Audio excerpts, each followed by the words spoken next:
अस्सलाम वालेकुम वरहमतुल्लाहि वबरकातुहू। नाजरीन, Javed Iqbal Cheema from Manchester UK से आपकी खिदमत में हाज़िर हूँ।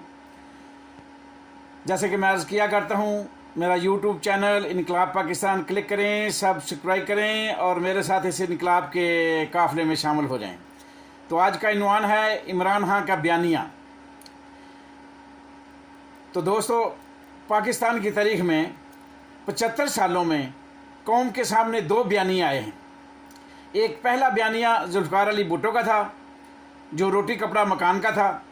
वो मकबूल हुआ, वाकई मकबूल हुआ था, कोई शक नहीं। और वो मुल्क में क्लीन स्वीप कर गया जब उसने इलेक्शन लड़ा। मगर जागीरदारों, सरमायादारों, लुटेरों, चोरों, डाकुओं और माफिया और एस्टेब्लिशमेंट की वजह से वो बयानिया अपने मकासद हासिल ना कर सका और जुल्फ़िकार अली भुट्टो साहब को आखिरकार निज़ाम की तब्दीली और रोटी कपड़ा मकान का बयानिया महंगा पड़ गया और भुट्टो साहब को फांसी लगा दी गई, तख्तादार पे लटका दिया गया भुट्टो साहब को, और इस तरह मंजरनामा से हटा दिया गया। और अब इमरान खान का बयानिया, हकीकी आज़ादी का बयानिया, रूल ऑफ लॉ का बयानिया कामयाबी के साथ अवाम के अंदर मकबूल हो चुका है। और इतना मकबूल हो चुका है कि इतना जुल्फ़िकार अली भुट्टो साहब का रोटी कपड़ा मकान भी जो है ना, वो मकबूल नहीं हुआ था।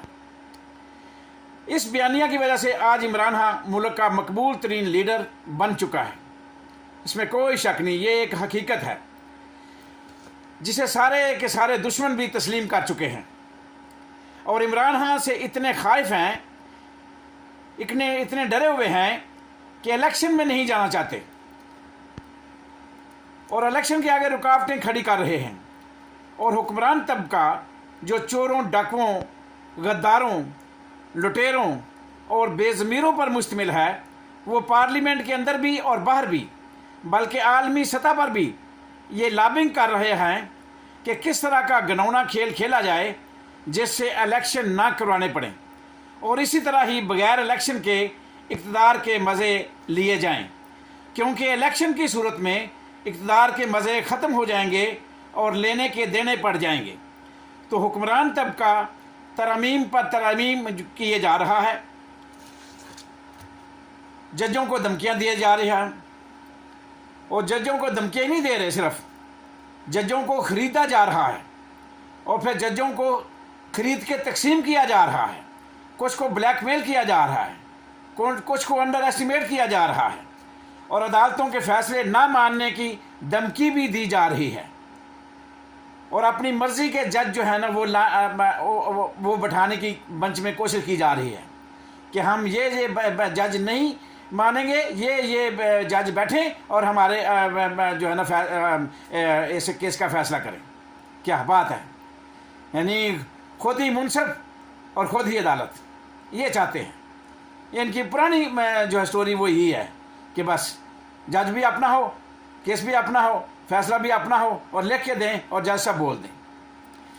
जज भी बेनकाब हो चुके हैं, ख़ासकर आप जज जो माशाल्लाह फ़ाइज़ ईसा साहब को देख लें, मंदोखील साहब को देख लें और बहुत सारे हैं जिनके चेहरों से नकाब उतर चुके हैं और अदालतें भी बदनाम हो गई हैं और अदालत को जानबूझकर बदनाम किया जा रहा है। आइन और कानून का मजाक उड़ाया जा रहा है और नानी सर्जरी वाली और बिल्लो रानी और बाकी तमाम हवारी ये कह रहे हैं कि हम अपनी मर्ज़ी के जज से फ़ैसला करवाएंगे, हमें अपनी मर्ज़ी के जज जो है ना वो बैठाने होंगे। क्या बात है! ये भी पाकिस्तान की तारीख़ में पहली मरतबा हुआ है और अब ये हर कोई डिमांड करेगा। अब देखना यह है कि चीफ़ जस्टिस का फ़ैसला किस तरह का होता है, फ़ैसले के नतीजे में किस तरह का रद्द-ए-अमल आता है। फ़ैसले के बाद पता चलेगा कि इस मुल्क में इनकलाब आता है या इलेक्शन, ताकि आने वाले कल का हर कोई ये मिसाल दे सके। ये जिस तरह ये जजों को बदनाम कर रहे हैं, जजों को बिठा रहे हैं, तो फिर इसका यही है ना कि आने वाले कल का जो है ना, वो हर कोई ये मिसाल देगा कि अगर शरीफ ख़ानदान को ये सहूलत हासिल है कि अपनी मर्ज़ी के जज से फ़ैसले ले, तो फिर हर पाकिस्तानी को इसका हक़ दिया जाए कि वो अपनी मर्ज़ी के जज के सामने पेश हों पाकिस्तान में कानून और अदालतें मजाक बन चुकी हैं। अगर ये बात इमरान खान कहता कि ये जज ठीक नहीं, ये जज नहीं, तो इमरान खान पर तौहीन अदालत लग जाता और इमरान खान पर दो चार पर्चे और काट दिए जाते। मगर अब क्या किसी की मजाल, अब सारे के सारे बेज़मीर भी बैठे हुए हैं जज और बाज़मीर भी बैठे हुए हैं, मगर किसी को हिम्मत नहीं हुई इस पे बात करने की कि ये क्या मजाक है, कि आप क्यों अंदरूनी मामलात में दखल दे रहे हैं। मगर कोई नहीं, अभी तक कोई ऐसी बात सामने नहीं आई। बहरहाल पाकिस्तान में कानून और अदालतें मजाक बन चुकी हैं और तमाशा देखने वाले जो है ना बड़ी सरकार है, यानी डंडे वाली सरकार है, वो तमाशा देख रही है और तमाशा लगाने में अपना किरदार भी अदा कर रही है। यानी चलो ये तो एक सियासी पार्टी है ना, सियासी लोगों का तो बक बक करना बनता है, मगर जो डंडे वाली सरकार है, जो इस मुल्क के करतब धरता हैं, जिनके सिरों पे मुल्क खड़ा है, जिनकी वजह से हम सारे पाकिस्तान जो है ना वो रह रहे हैं, वरना पाकिस्तान को कब का फौज ना होती तो लोग खा चुके होते। मगर उनमें वो चंद लोग ऐसे हैं जो इन सहूलतकारी का जो है ना काम अंजाम दे रहे हैं और करप्ट लोगों की सरपरस्ती भी फरमा रहे हैं। ये इस बात का सबूत है कि यहाँ इस मुल्क में डंडे वाली सरकार के नज़दीक करप्शन, लूटमार, गद्दारी कोई मसला नहीं है। बाकी 25 करोड़ आवाम गद्दार भी है और बागी भी है, मगर ये चंद लोग जो मुल्क की तकदीर से खेल रहे हैं, ना ये गद्दार हैं और ना ये चोर हैं, ना लुटेरे हैं, बल्कि इक़्तिदार सिर्फ इनका हक है, क्योंकि पिछले 40 साल से मुल्क को लूट रहे हैं और इक़्तिदार के मज़े ले रहे हैं और इनको मुल्क को लूटने, खाने, खिलाने का बेहतरीन तजर्बा है। तो डंडे वाली सरकार इस तजर्बा से फ़ायदा उठाना चाहती है। वो समझती है कि इस माफिया से मज़ीद फ़ायदा उठाया जाए।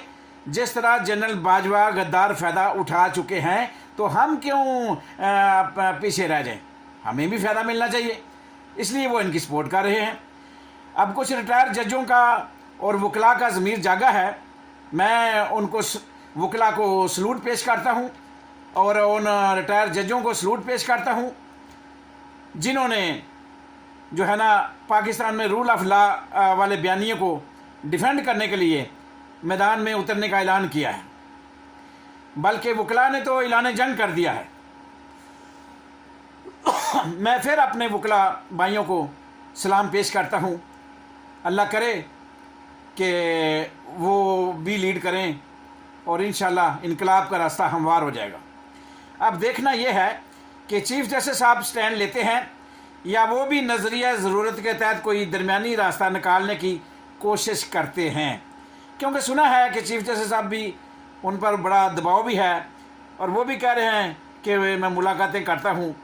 अब देखते हैं, बाद में पता चलेगा कि चीफ जस्टिस माफिया के आगे जो है ना नर बन के खड़ा होता है या ठुस हो जाता है।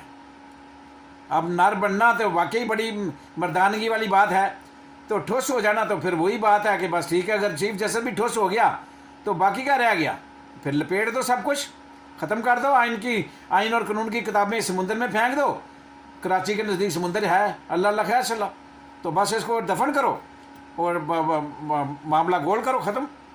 और वाकई वकला की तहरीक, और अगर ये फिर जो मामला होता है, अगर वकला की तहरीक का आगाज़ हो गया तो फिर मुल्क में इनकलाब के रास्ते आगे कोई दीवार नहीं रहेगी, सब दीवारें गिर जाएंगी। जब इमरान खान और तहरीक इंसाफ के वर्कर और वकला और अवाम का ठट्ठे मारता हुआ समुंदर सड़कों पर आएगा तो फिर हर चीज़ को बहा कर ले जाएगा इंशाअल्लाह, इंशाअल्लाह, इंशाअल्लाह। तो ये दिन आप भी देखेंगे, मैं भी देखूंगा। सारी कौम इंतज़ार कर रही है चीफ जस्टिस साहब के फ़ैसले का। तो फ़ैसला आने के बाद ही पता चलेगा कि चीफ जस्टिस साहब नर बन गए हैं या ठुस हो गए हैं। अगर नर बन जाते हैं तो फिर भी इस 25 करोड़ आवाम की जीत होगी, और अगर ठुस हो जाते हैं तो फिर भी आवाम इंशाअल्लाह जो है ना इस सारे मामले को अपने हाथ में लेगी और फिर जो इनकलाब आएगा उसके ये सारे के सारे करता धरता ज़िम्मेदार होंगे। और इंशाअल्लाह, इंशाअल्लाह, इंशाअल्लाह मेरे अल्लाह ना चाहा तो इनकलाब का रास्ता हमवार हो रहा है। अब देखते हैं कि ये ऊँट किस करवट बैठता है। आप भी देखें, मैं भी देखता हूँ। इजाज़त चाहता हूँ, फिर मिलूँगा इंशाअल्लाह। खुदा हाफिज़।